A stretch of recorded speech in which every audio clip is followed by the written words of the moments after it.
सध्या ते वेटिंगवर आहे. काय याच्या मागचं कारण? दुसरी गोष्ट, आपल्याच मतदारसंघामध्ये उपमुख्यमंत्री म्हणून अशा आपल्या नावाची घोषणा करण्यात आली.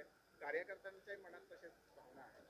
हे बघा, आदरणीय एकनाथ शिंदे साहेबांनी, आपल्याला माहिती असेल की त्यांनी स्वतःहून डिक्लेअर केलं की माझा कुठलाच अडचणीचा विषय नाही. त्यामुळे मुख्यमंत्रीपदाचा विषय या ठिकाणी त्यांनी संपवून टाकलेला आहे आणि येत्या काळामध्ये माननीय एकनाथराव शिंदे साहेबांना संपूर्ण अधिकार या ठिकाणी शिवसेना पक्षाने दिलेले आहे. त्याच्यामुळे मला तरी असं वाटतं की जेही निर्णय पुढच्या काळामध्ये शिवसेना पक्षाचे होतील ते सगळे एक छत्री आदरणीय एकनाथराव शिंदे साहेब घेतील असा निर्णय आमच्या पक्षाने घेतलेला आहे. देखील उपमुख्यमंत्री म्हणून बॅनर लावण्यात आले. हे बघा, कार्यकर्ते उत्साही असतात, पण तसं काही विषय नाही आहे. शेवटी आमचा नेता एकच आहे आणि त्यांचं नाव आहे एकनाथरावजी शिंदे.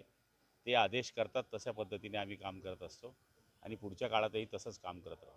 भाऊ, आपण जर बघितलं तर विधानसभेची निवडणूक ही एकनाथ शिंदे यांच्या नेतृत्वातच लढली गेलेली आहे आणि जनतेतून पण अशी मागणी की ते मुख्यमंत्री झाले पाहिजे. आपल्याला काय वाटतं? हे बघा, सर्वसमावेशक कामं शिंदेसाहेबांनी केल्यामुळे, सगळ्या घटकांची कामं केल्यामुळे साहजिक ही जनतेची भावना आहे की त्यांनी मुख्यमंत्री व्हावं. पण शेवटी त्यांनी या मुद्द्याला स्वतःच खोडून टाकलेलं आहे आणि त्यांनी स्वतः मोठ्या मनाने या ठिकाणी सांगितलं की माझा या गोष्टीमध्ये कुठल्याच अडचणीचा विषय नाही आहे. मोदी शहा साहेबांना दोघांनाही या ठिकाणी माझी काही अडचण होईल अशा पद्धतीचं मी काहीच वक्तव्य करणार नाही. ते जे निर्णय घेतील ते मला मान्य असेल. भाऊ, ईव्हीएम विरोधात आता बाबा आव्हाड यांचं आंदोलन सुरू आहे पुण्यामध्ये. हे बघा, मी सुद्धा 6वी निवडणूक लढतोय. आम्हाला ज्या गावामध्ये वाटत होतं की या गावामध्ये आम्ही मायनस राहू, तर आज आम्ही याद्या चेक केल्या तर त्या गावामध्ये बरोबर आम्ही मायनस आहोत आणि ज्या गावामध्ये आम्ही ठरवलं होतं की या गावामध्ये प्लस राहू तर त्या गावामध्ये आम्ही प्लस आहोत.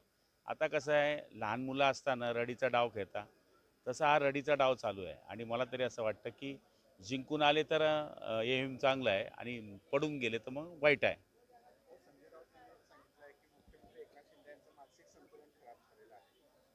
हे बघा, पहिले तर संजय राऊतलाच ॲडमिट केलं पाहिजे. हा माणूसच राहिला नाही. याने बघा, पहिले शिवसेना संपवली, राष्ट्रवादी आता संपवली, शरद पवारांची राष्ट्रवादी संपवली, आता उद्धव ठाकरेंना संपवलं. राहिलं सुलं स्वतः संपणार आहे तो. त्यामुळे तो मेंटल झाला आहे, पागल झाला आहे. त्याला दगडं द्या हातात. आपण काय सल्ला देणार?